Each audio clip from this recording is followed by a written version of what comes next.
here. Oh, yeah, you gotta plug in. Yep. There we go. We're good. Check. 1, 2. Check. Good. All right. Let's start recording. What do you say? Go for it.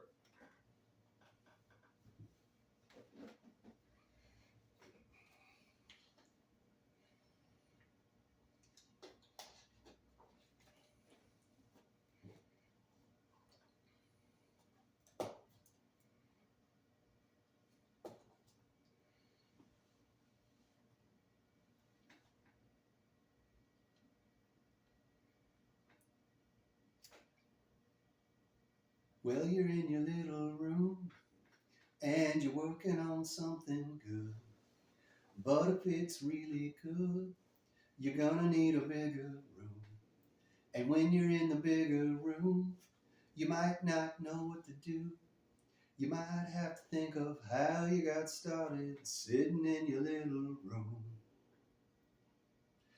Friends, this is the Formless Podcast, episode number 71? 71, I believe, yeah. Yeah, with Tyler the Superhuman and me, Dustin. How you doing this morning? Good. We got some rain, A little weird. Yeah. A little strange. Yesterday and today, and it seems like it's nice, it's cloudy, it's rainy. I mean, it's bow season, so it's good. The hunters are out, Hunters are happy. They're happy that it's raining, but yeah, it's almost like it's too late and too early for rain. If you know what I mean. It's very strange. It's very, very strange. Yeah. I live up by Whiskeytown Lake, and our neighbor was at the lake with her kid, and she sent us a text message like, "Oh my gosh, the biggest rainstorm is headed towards our homes, like right now, lightning storm." I mean, and we're like, "Huh?" And I went outside, and of course it's overcast and windy and everything, but somehow that storm blew past us. I think it was Thursday night. We got a little bit of it, but not like she had described. It was coming down, I guess, at the lake. So that's good. Yeah. And then last night it looked like it was going to cut loose any second. It was all overcast and nasty. And I thought for sure we were just going to get this monsoon of rain, but it didn't. It didn't. It threatened. It looked like it. I would have bet money that it was coming down. The clouds looked real mean. Yeah, exactly. They looked mean. Aggressive. We're ready to come and dump some rain. But yeah, I got a little bit, where we were at, but we didn't get, I don't think a lot, but yeah. It was wet. Yeah, it was a good sprinkling. Yeah. But like I said, it's weird. It's too late and too early for rain. We're too far into summer to have rain, in my opinion. And we're too early for fall rain. Yeah. It's that weird, in the past you get rain in, even, April showers bring May flowers, right? Yeah. So April's kind of last really where you really seems to get consistent normal rain in April. So May, June, and July are usually pretty dry. Now I can remember a couple times here during June, or maybe it was July, we got some freak storms before, but not consistently. And this weather's kind of been, and this summer has been a hot one. Yeah. And usually when they're the hot ones, we don't get the rain. When they're more of a mild summer, you get occasional rain. Right. Yeah. But this one's been a cooker. Oh, it's weird. It's weird.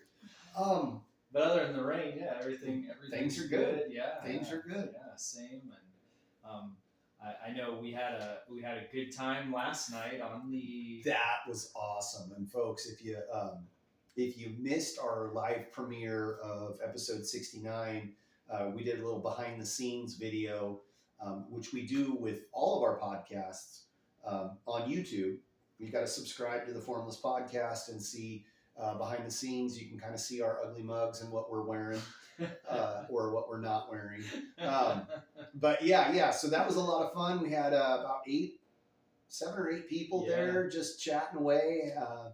laughing at jokes and making jokes and having a good time, and it was fun. And we're gonna definitely do it again. Oh, yeah. Maybe make it a regular thing. I think. Yeah, it was cool. We'll have to, get the school involved. Yeah, and maybe this karate school. Yeah, and maybe do it at different times where more people can participate, because I know like it was 10 o'clock East Coast time, so it was a little late for some. If you did it like 6, we did it 6 p.m. Yeah. Then it would be 6 to 7 for us, but then 9 to 10 for the East Coasters. Yeah, we'll have to play with that and see. But I definitely think we should do that regularly. Yeah, or semi-regularly. It was a lot of fun. Just chatting while we're watching one of our podcast videos. It was cool. That was a new one on me. That was a new experience for me. It was kind of a throwback to like the early days of the internet. Yeah, where you like had a chat room going and you're just chatting with randos from all over the world. It was cool. Yeah, you didn't know who you were talking to. Yeah. Remember all the little abbreviations like the AS. What was it? ASL. It was like age, sex, and location. Yeah, that's right. I remember that. So like there was all of these little like abbreviations that everybody had for stuff. Yeah, I forgot about that. And back, I mean, we're talking now back in like the early 2000s, late 90s. Well, I mean, yeah, that's true. It was going on. I'm talking when I was kind of like in the chat rooms. It was probably like 2000, right? Okay. 99, 2000. Yeah. And man, you get in those chat rooms, and I look back, and I'm like, what? Like, I could just spend hours in a chat room talking to people you don't know, complete strangers. Yeah, and it was like that's where I heard when I first saw the LOL, laugh out loud. Yeah. When I first found it, and that translated to texting on our phones. Yeah. But we already and social media, but that was something that was like early, from the chat rooms, at least my experience. And it transferred to like gaming too. Gaming. I would watch some of my kids watch games, or watch them play games, and they would be chatting with different people and stuff. And they had a whole different language for abbreviations and stuff, like AFK, away from keyboard. That's right. Yeah, I mean, but stuff like other things. Raffle. Stuff I didn't know though. I was like, what is that? What are you doing? He's taking a break, or he's away from his keyboard, or he's talking to his mom. There was one for that. Just like all sorts of stuff. It's crazy. Good times, man. Yeah. Anyway, it was super fun, and we're gonna do it again. So if you missed out this time, stay tuned, because we'll have more, and you'll be able to catch up with us. And that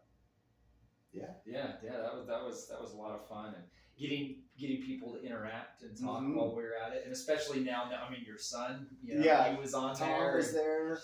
My other two watched. They didn't participate. One of the parental controls wouldn't allow them to do that. So. So I'll have to fix that for next time. It was like too late. We were already rolling, and I was like, too many things going on, and trying to pay attention. And I was like, I'll make that better next time. But so it was cool. It was good times. Good deal. Yeah, we'll do it again. Yeah. So I thought today we'd kind of make a continuation of episode 70, where we were talking about lessons learned from martial arts and how they relate to real life. Yeah. One of the that's something I've really experienced is what do I take from the dojo, coming and training here, and I definitely know that just like I said before, the consistency of coming to the karate school, just the consistency and walking through the door even when you don't feel like it, that's been like a big takeaway for me. Yeah. And I was actually watching a video on YouTube this morning or last night. I can't remember what it was, but they talked about why Navy SEALs, so for the U.S. military, for like Navy SEALs and the elite like special forces and the special ops community, why they're so good is their consistency. They're consistently trying, trying and training. And I've never been in the special forces or any of those elite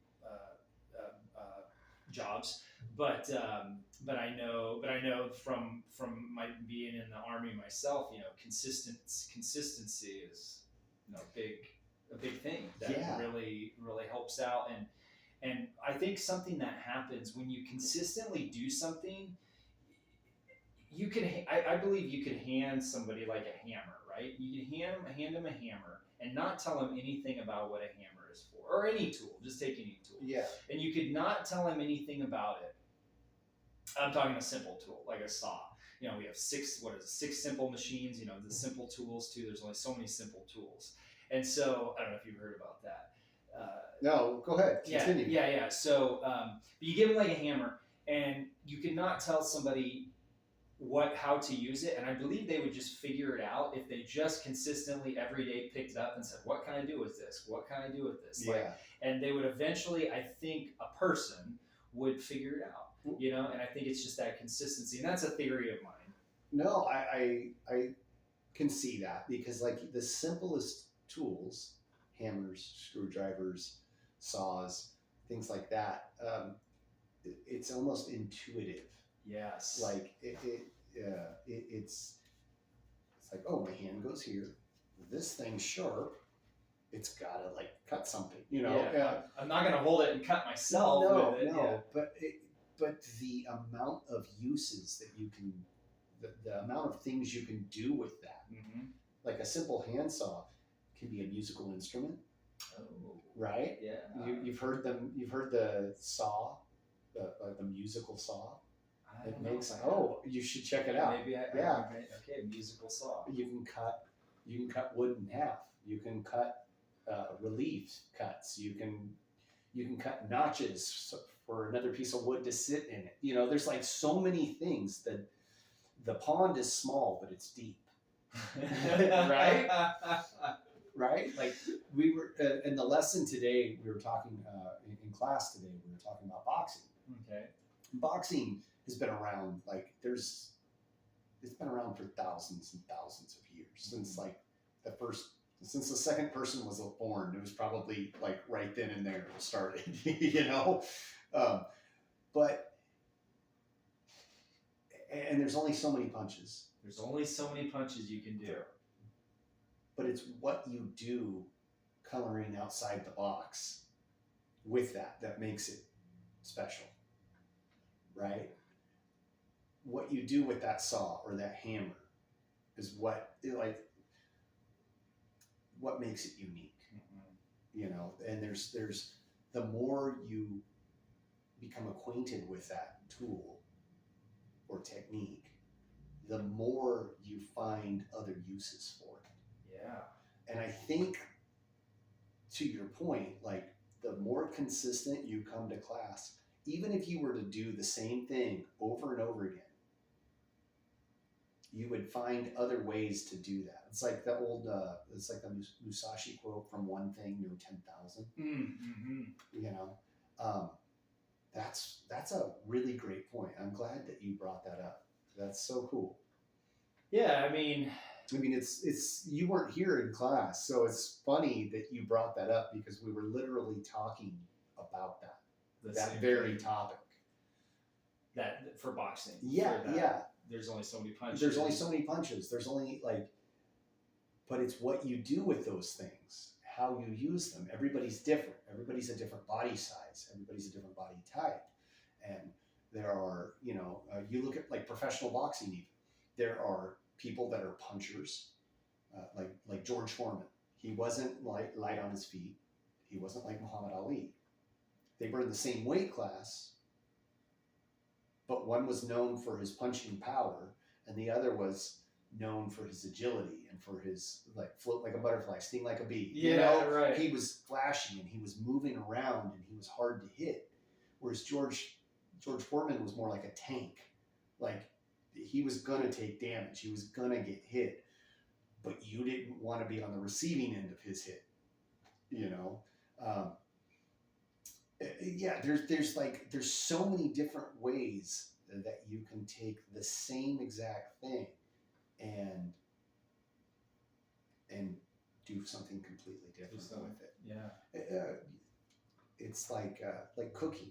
Like, there's so many different styles of cooking. There's so many different ways of cooking. You can barbecue, you can fry, you can boil, you can bake, you can steam, you can saute. There's all of these different things, but you can take the same ingredients and do it different ways.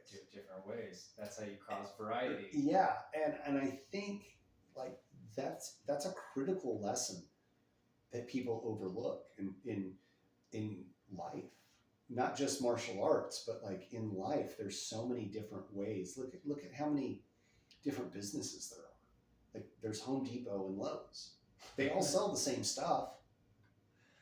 That's a good way to put it. They all sell the same stuff. It's just a different variety, a different, they have a different approach. Their coloring, Home Depot is orange and Lowe's blue, But yeah, I mean, you can go, you can almost, I'm sure there's like scientific research done on all of that stuff. I know there is with advertising, like the color schemes that they use and stuff. Because certain colors make people feel different. Certain combinations of colors are more appealing and things like that. And there's also colors that are unappealing.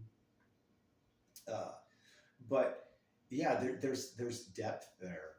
And I think for some people, myself included, the only way to see that depth sometimes is just repetition. Yeah. And just like doing the same thing over and over and over again until you're almost bored with it. Yeah. And then it's like, oh, wait a minute. Here's another angle of approach. Here's another thing that I can do with this simple thing. To make it, yeah. Yeah.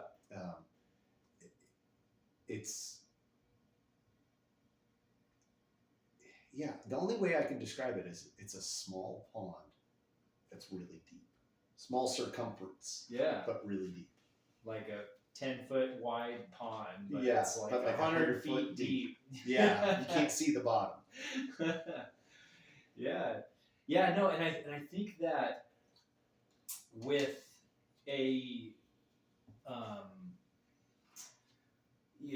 like for example, when I was a kid, I was handed a BB gun, right? And I was given a little safety instruction by my dad, and I remember I got it on one of my birthdays. I remember the birthday. I remember what we did. We have pictures from it, but I got this BB gun, and it was essentially boiled down to my dad mounted the scope. Well, that came later, but my dad, said, okay, you pump it up this way, and then you load the BB this way, and then you shoot, and I just, as a kid, just took that gun. I didn't read any books on how to shoot. I didn't go get trained by anyone how to shoot a BB gun. Other than like the basic safety instructions, don't shoot the cat, don't shoot the windows. Yeah, that stuff. Yeah. Don't shoot yourself. Don't shoot yourself. Yeah, the basic safety stuff.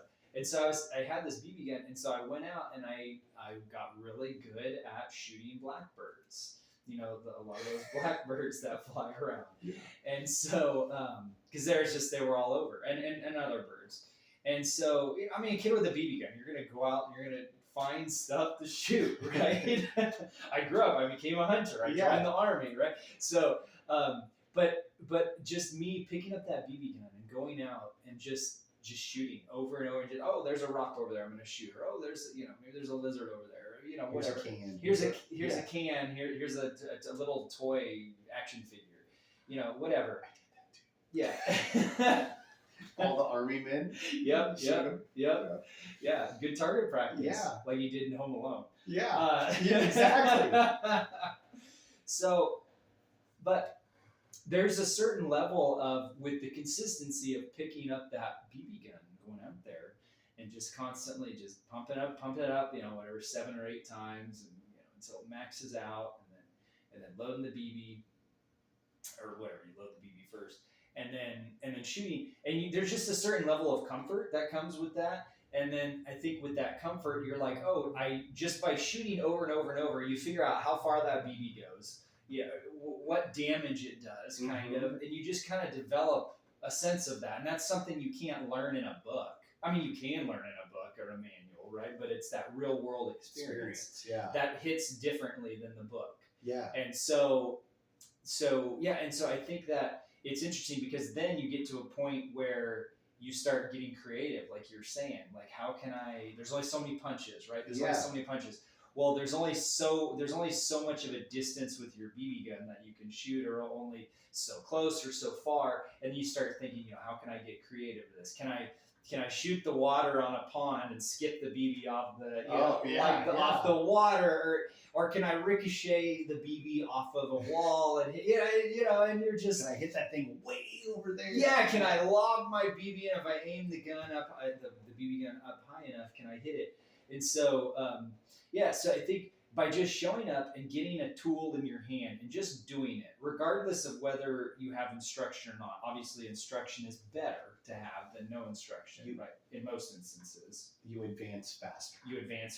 Yeah. And so, but there's just a certain level of comfort that develops by the consistency of doing it over and over, and then by you internalize that. You have that relationship with that, like I had that relationship with that BB gun, where I was totally comfortable with it.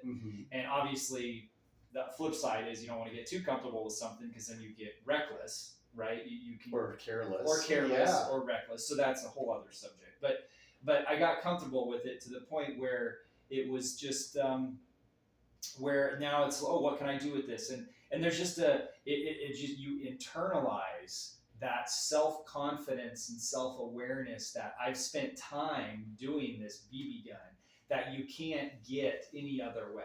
You just can't be, I like to call that mat time, whether for anything. Yeah. Just a mat time. You have, somebody that just walked out in the woods and started hunting deer, right, when they were a kid, and now they're an adult. Maybe they watched a video, or maybe they read a book or not, or they had someone take them out or not and show them how to hunt.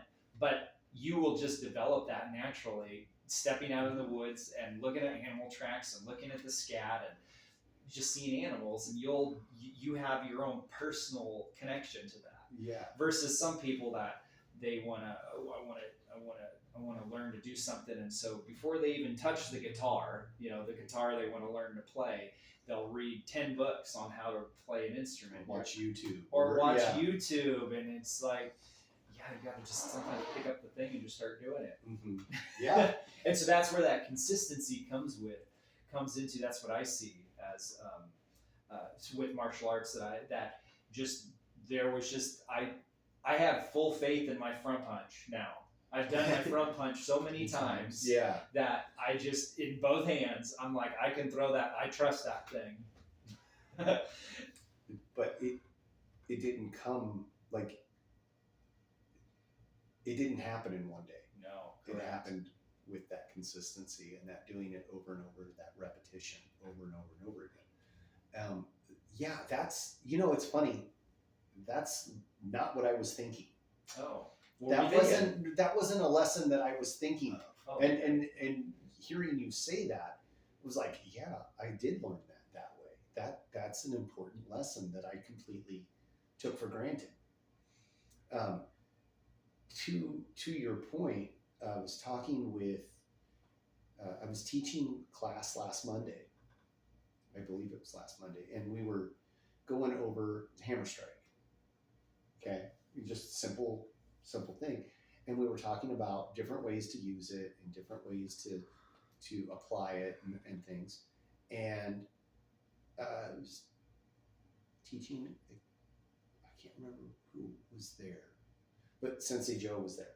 One of our previous guests, like the last 4 episodes. He was on 4 different episodes with us, but something that opened his eyes to pulling off the technique and the defense for that is his height advantage over his partner at the time, who was like, Joe's like, what, 6'3", something like that. He's 6'2", 6'3". He's a pretty tall guy.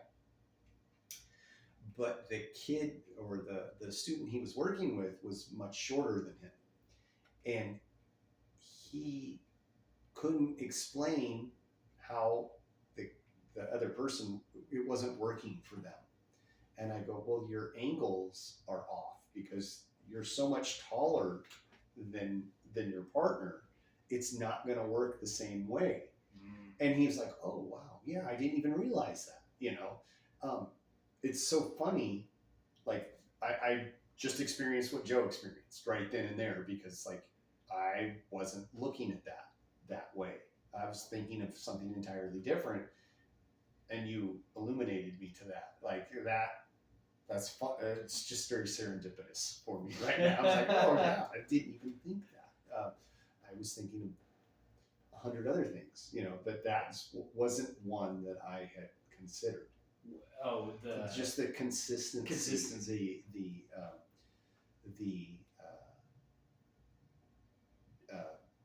discipline and consistency of going over and over again and learning how many different ways can I do this.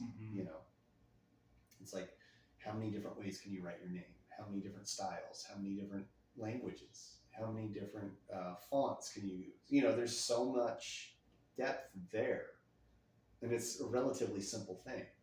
It's just arranging a certain number of letters to spell your name,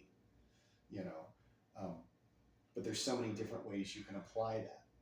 You look at art, like painting. There's so many different styles of painting. There's so many different painters, and they all have a unique thing. Yeah. But they're all doing essentially the same thing. They're taking a brush, dipping it in paint, putting it on canvas. Wow. Yeah, it's no, I never. That just brought me on a whole nother tangent. But like that, there's depth there. That's cool. There's so much to involve there. That everyone, I mean, if everyone picked up a paintbrush, if we got 10 people in a room and picked up a paintbrush and said draw a person, we would all draw. I mean, I would draw a stick figure, but like some people might just draw the face or the profile. Or and they'll all look different. Yeah. They'll all look totally different.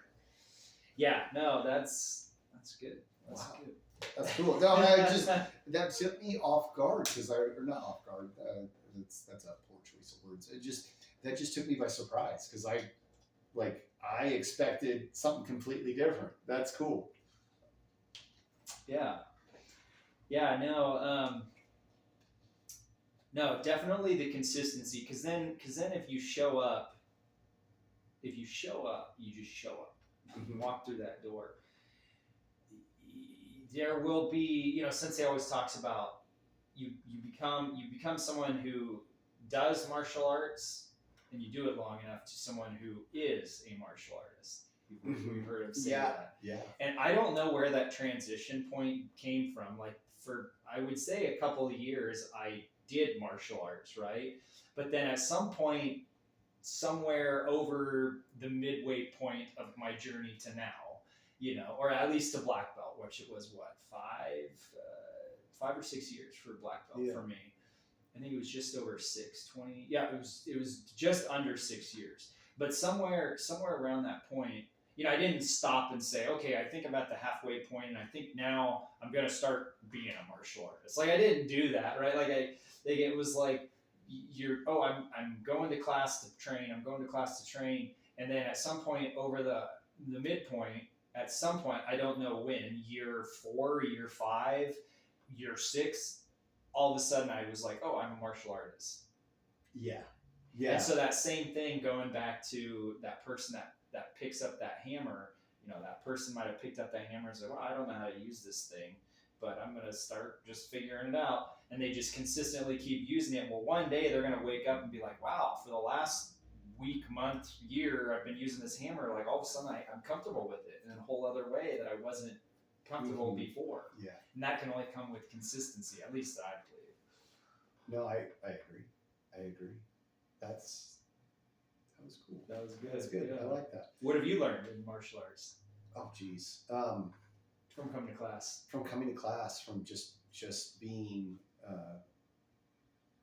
Like what is that we take in class? There's so many things, but communication. It sounds weird. No, that's good. I had a little bit of an experience with that last night, actually, before we started watching the live video. I had a real rough day Friday at work. It was like the last hour. Everything was good up until that. It was pretty good Friday. And then things just nosedived terribly. And it really frustrated me, and I was really upset over it. And I was in like a high emotional state, right? And I basically just like had it all bottled up and let it go like I shouldn't have. Yeah. And told my wife like just all of the stuff that was at the forefront of my head, and it just all out, and it freaked her out because I don't do that very often, but I also tend to do it when she's super stressed out on stuff. And I had to like check myself a little bit. Yeah. I'm going to sneeze here in a sec. I had to, sorry, apologize. I had to like go, hold on, wait a minute. What I just said wasn't what I meant to say. And I had to like take a deep breath, apologize, and like go, okay, I said all this stuff, but it wasn't what I wanted to tell you. I wanted to tell you, X, Y, Z, all of these things in this order, and not just hit you with a bunch of baggage. Mm-hmm. 5, 6, 7 years ago, I wouldn't have been able to do that. And it would have just turned into this nasty fight with my wife. And I was able to catch myself, realize I made a mistake, and go, hold on, I screwed up. Let me apologize. Let me tell you what's going on with me and why I'm this way right now. And I think martial arts allowed me to catch myself, first of all. It allowed, by training, by coming to class, by doing all of those things, it allowed me to say, hey, you messed up. You misstepped here. Yeah. And it was because there's a certain amount of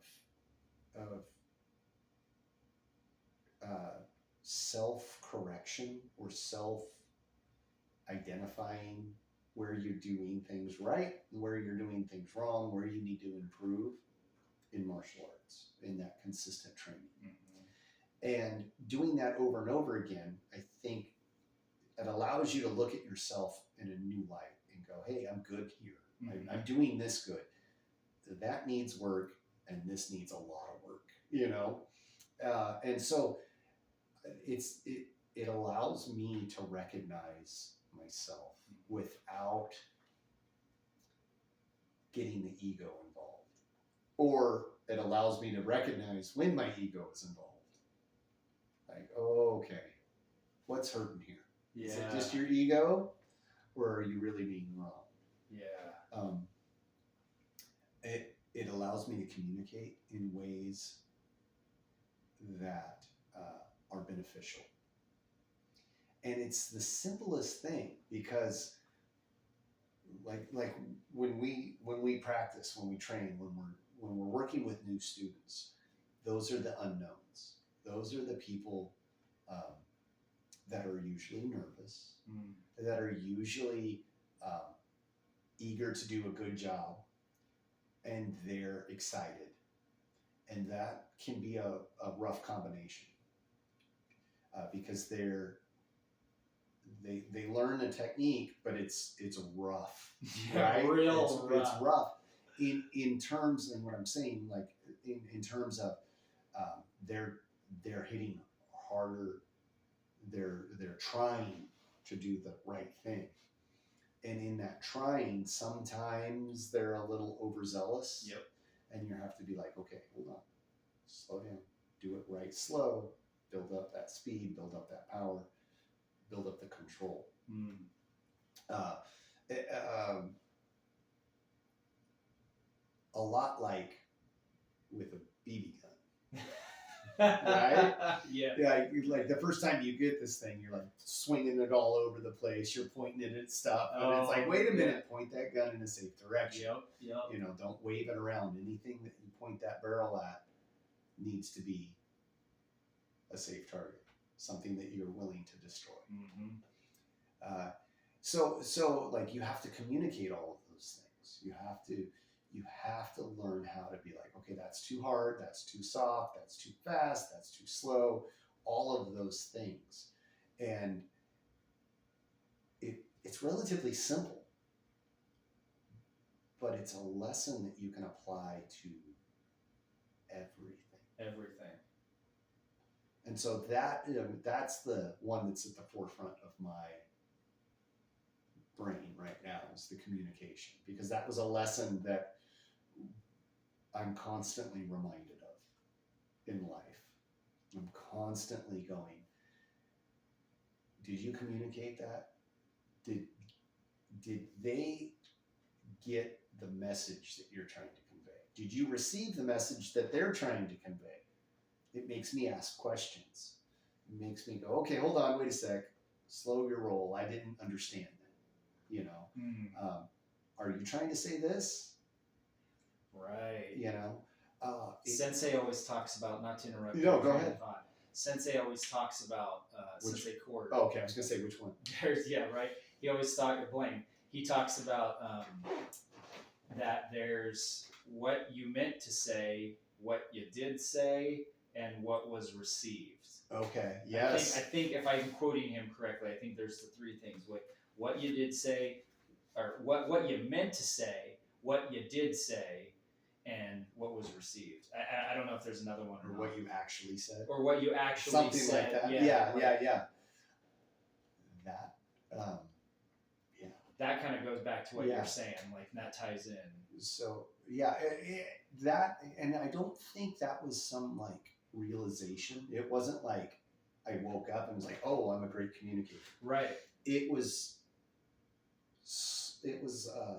slowly, like I came to that realization real slowly. I came to that realization like over a period of years, I think. And I still have to work on that. I still have to practice that. I still experience that. Within the last 24 hours, I still experienced that, because I was like, I mean, I literally was like, I just emotionally like barfed all of this crap out onto my wife, and she's like looking at me like, oh my Lord, I got to change my whole life right now. I got to do and it was like, whoa, that's not what I wanted. I didn't want to do that. Let me back this up. If I could rewind time right now, I would, but I can't. So let me explain myself. I'm being a baby. I am, you're my safe person, so here you go. I didn't even ask if that was okay. I didn't even ask if you were in a place where you could receive my garbage, and I just dumped that on you, and I didn't even ask you. I apologize, but there is no way in hell that I would have been able to do that 5 or 6 years ago. I would have just been mad. Yeah. Wait a minute. I wanted to dump all this on you. I didn't ask your permission. It doesn't matter, boo-hoo, poor pitiful me, Yeah. But thankfully, and I think I did this fairly well, I was able to catch myself and go, okay, obviously I misstepped here and I misspoke. So let me apologize to you first and foremost, and like go over this in a different, take a different approach, But yeah, that's been an important one. And I think that's something, if you regularly punch and kick people in the head, and they regularly punch and kick you in the head, you learn how to communicate with people. Yeah. And I think the same goes for if you're just trying to choke them out and get them in arm bars. I think the same way goes, because like you have to communicate hey, wait a minute, you're going to knock me out, or you're going to break my arm. Like, wait, stop, break. Mm-hmm. You know, you have to be able to communicate those things, and you learn how to do that fairly quickly. Fairly quickly, yeah. Or you end up knocked out. Yeah. But I don't think you ever perfect it. No. I don't think you ever perfect it. I think that it's a constant lesson. You know? Yeah. Because I don't know, maybe somebody does perfect it, but I haven't yet. You know, that's one I have to keep working on. Yeah. I think when somebody says, I have arrived, or I've mastered this, then you're like, oh, no, I don't know. I'm a little leery of that. Yeah. I get a little leery when somebody's like, oh, I'm this. They put this self, that's a totally another subject, but yeah, I totally agree. Yeah, and so it is a constant process, and like you said, that's something I didn't realize as big until you just said it now, was the communication. That's a big one. Yeah. You really learn to communicate a lot better. I think in martial arts, and that's translated to my film career. Communicating clearly to crew members, like, hey, we need to do this, or this is our job for today on this film set, or whatever. Or here's the plan. Or here's the plan. Or what's your plan? Being able to not only give instruction or and receive it. Yeah, absolutely. Or just getting what you have in your quagmire of your thoughts, out in a clear and concise way. Yeah. And to add to that, what's in your thoughts, and to get that out in a clear and concise way, and then you can communicate that, because your communication is better. That's better for your emotional health too, because your internal emotional health, when you're communicating what you actually want to say in a respectful, polite way, and you're communicating that in the instance of like, hey, your partner is hitting you a little too hard, and you're like, oh, hey, stop, you're going to knock me out. Like, we're just training, right? And if you don't say anything, then you start getting a little upset every time they do it, and then it really builds. Well, and not only that, but then you don't focus on the lesson. On the lesson, and that's exactly it. That's the way I usually break it to newer students or children. Okay, tell your partner if they hurt you. Tell your partner if they're going too fast for you, because you're going to be worried about getting hurt or them going too fast for you to learn the lesson. But we all, I think, have a certain degree of that. All of us. Yeah. All of us. Whether you're a kid or whether you're a new student or an old student. And I would go so far as to say consistently communicating. Consistently communicating is good, because then you'll be and working on consistent communication, and consistently saying, oh, hey, this is how we're going to do this, and this is the lesson, and so we need to take our speed down a notch, or we need to take our strength down a notch, and consistently saying that to everybody. That's good. I would definitely agree. Communication has been enhanced, that's for sure. Do you think you were aware of it, though? Communication? Do you think that you were aware that your ability to communicate got better in your personal life? It was one of those things where I noticed it maybe a couple of years later. I noticed it. I didn't notice it while it was happening. No. And I learned, I had to learn how to be a fairly clear communicator in the Army, because I did a lot of, I was my platoon's backup radio guy. So when our main radio guy okay. was, our main radio, the guy who worked on the radios and did all the communication stuff, he, whether he was gone or he was sick or whatever, on another mission. So I had to be the backup guy. So I had to know how to maintain all the equipment and to know how to communicate that clearly with the radio equipment, and then communicate clearly on the radio. Others. Yeah, so you don't get bombs dropped on you. Yes, exactly. So I had to learn how to be a fairly good communicator in the Army, and then doing martial arts. Then it was like I was doing martial arts, doing it, and then all of a sudden one day I was like, man, my communication has got a lot better than what it already was. Well, it was like, but what they were like, did you realize that they were related? Well, they built off them. Yeah. They built off each other. Like, oh, hey, this is the same kind of skills that I was learning over here, and now I'm learning them over here. Yeah, exactly. It was the process was a lot the same, but it was just different, different areas of communication. But I did it. That was something that's only been in the last like 2 or 3 years where I can look back and be like, wow, martial arts really made me a better communicator. Huh. Wild. Yeah. That's cool. What about you for you? Do you think so? Yeah, no, I think that it was like this slow, gradual process, and it wasn't even something that was on my radar. Right. I don't think that I was conscious of it. It just like somebody would say something at work, like, hey, I understood that. Like, or we give a lot of not instruction, but like, hey, here's my plan. This is what I'd like to do with this store or whatever at work. And it would just get done. Because like I'd send an email like, okay, this many cases are coming into the store on Tuesday with this delivery date, with this stuff's coming in with this load and all of that stuff. And this is the things that we need to do. And they get done and then things happen better.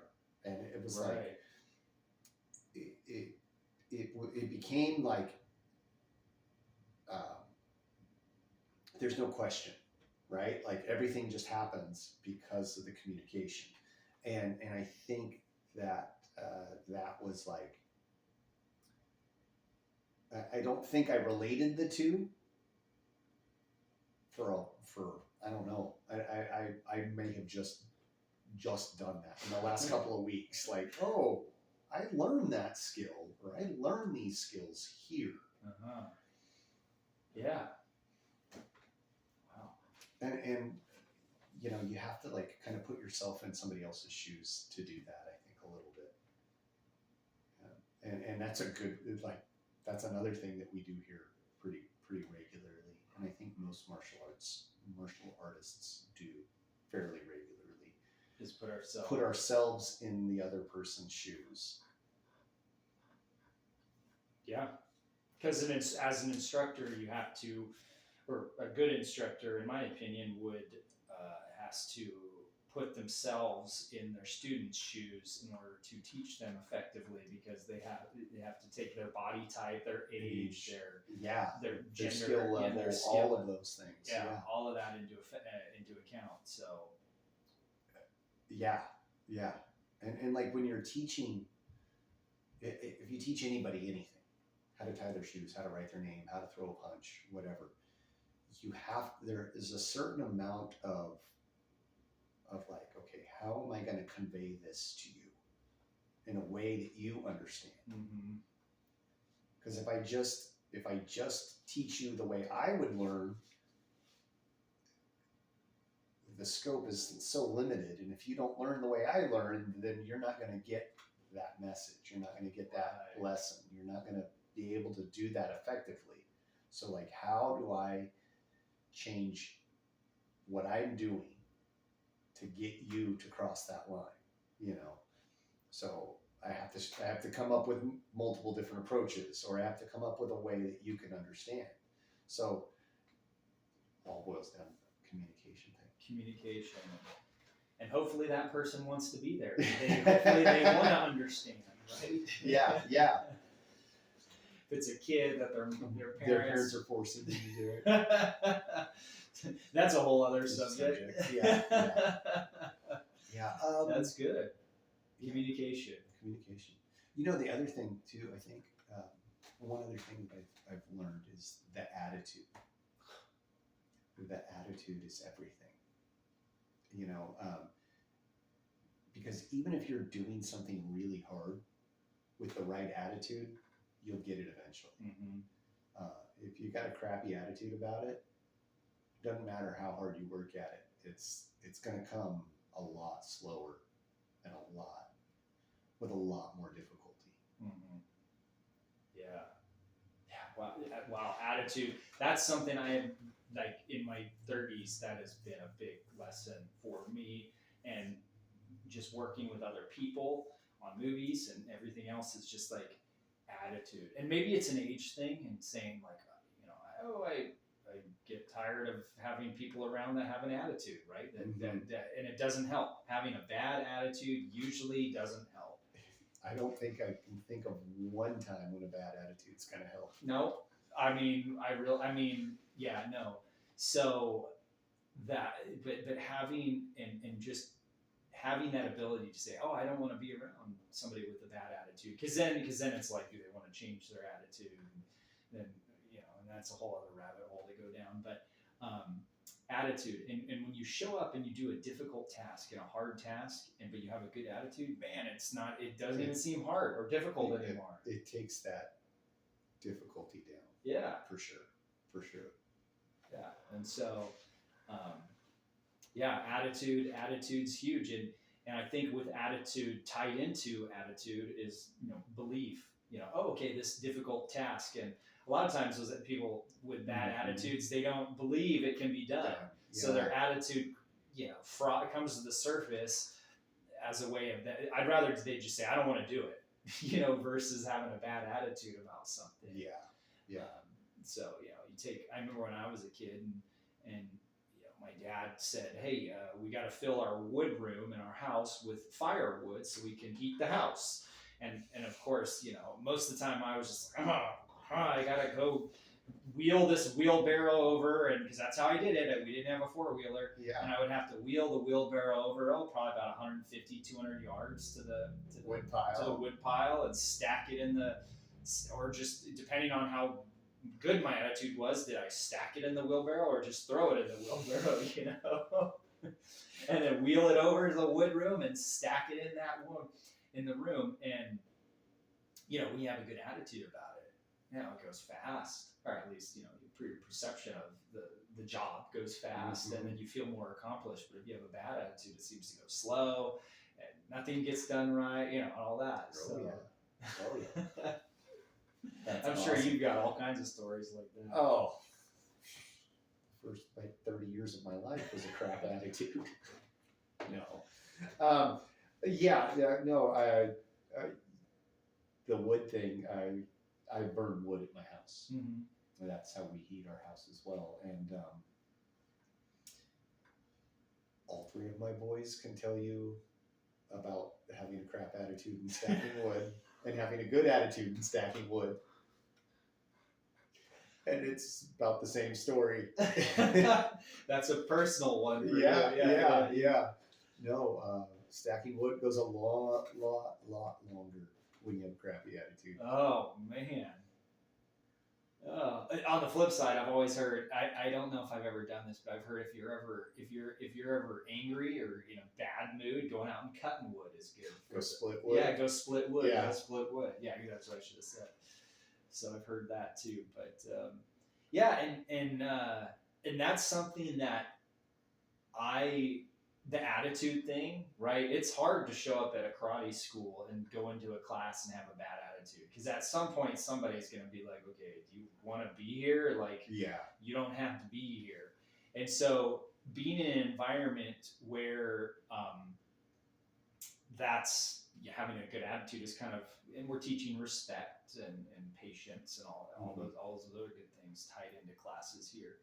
But being around it so much, where it's a part of our training, I have taken that outside karate school, and now I'm evaluating people in real time Like if I'm going to hire someone for a job on the movie or other movie related stuff, and I'm going to have them do things, I'm constantly evaluating them in real time, like pinging off of them, like, ooh, is their attitude good? Are they having a good attitude? And if somebody doesn't have a good attitude, well, guess I'm probably most likely not going to hire them again. Yeah.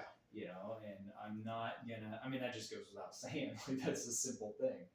I'm probably not gonna hire them again. I mean, there's the small percentage of people that do a really good job at something but have a terrible attitude, but it's like, do you really want to put up with that? You know, at least for me. Yeah. And so, but for the most part, and so that's something I look at as part of like a vetting process on someone, is their attitude. And I think that's important to really take into consideration. Absolutely. That's a great point. And I think that's a great point to stop. On. Yeah. Okay. Yeah. I think we covered the bases there. Friends, I hope you enjoyed this episode. I hope you have a wonderful attitude about the rest of your evening or morning or whenever you're listening to this. The rest of your day goes well. Don't forget to check us out on YouTube. Subscribe there. We're going to do some more live chats and heck yeah, we are. Yeah, those were fun. Those were awesome. And we're also on Instagram and Facebook. We have a Formless Pod Instagram page. We have a Formless Pod group. You can email us at theformlesspod@gmail.com. We have a store, so you don't have to walk around naked. You can buy shirts, hats, sweaters, coffee mugs, stickers, pillows, bags, and other things. Yeah, I think that's it. Have a wonderful evening.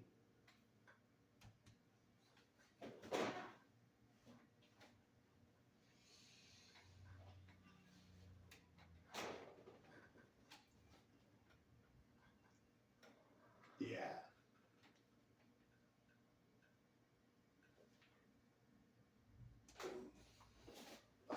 That was good. That was fun, yeah. That was good fun. You know, I can get it. Yeah, just hit the red button.